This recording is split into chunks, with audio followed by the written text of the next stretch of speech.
Փաշինյանը ստացավ նկար Տրամփի հետ։ Հիմա մենք Հայաստանի ինչ ստացել։ Հայաստանի Հանրապետությունը ստացել է հնարավորություն խաղաղ եւ կայուն տարածաշրջան կառուցելու եւ սկսել է այդ գործընթացը եւ մենք նաեւ ստացել ենք հնարավորություն ապաշրջափակելու բոլոր կոմունիկացիաները մեր ռեգիոնում, ինչի ուղղությամբ աշխատանքներ ենք տանում մեր ամերիկացի գործընկերների հետ։ Քննարկումներ են ընթանում, երբ որ կլինեն հստակ հանգրվաններ, վստահաբար դրա մասին հանրությունը պատշաճ կարգով կտեղեկանա։ Հաճախ են իրենց խոսքերից հետ կանում եւ օրինակ մի բան պայմանավորվում են, օրինակ հրադադար, զինադադարը հետ են կանում, գրավել, խախտել։ Դուք երաշխիք ստացել եք այլևս, որ այս խաղաղության գործընթացը ավարտի կազմվի եւ այլևս որևէ միջադեպ հեչեւություն արձանագրի դրա։ Մենք հույս ունենք եւ վստահություն ունենք, որ գործընթացը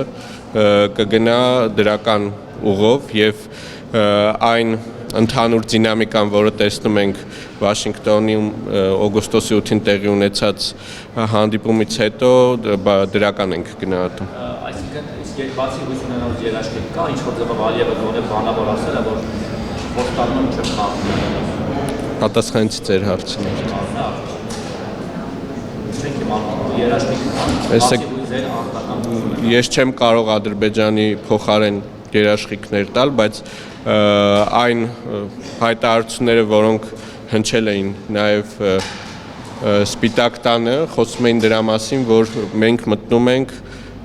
կայուն եւ խաղաղ ժամանակաշրջան։ Այն որ Ալիևը խոսում է Զանգեզուրի միջանցքի մասին բարբերաբար, չնայած որ այստեղից հակառակն է նրան նշում, որ Զանգեզուրի միջանցք չի սխալ է ասում։ Դա արդյոք խոսում է դրա մասին, որ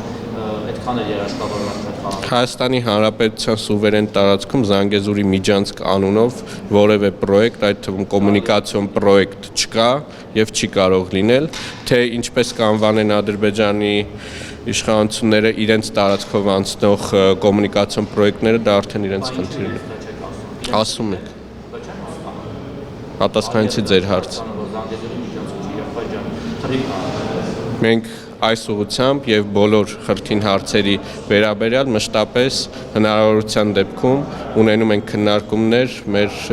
բոլոր գործընկերների հետ, այդ թվում ուղիղ ադրբեջանցի գործընկերների հետ նույնպես։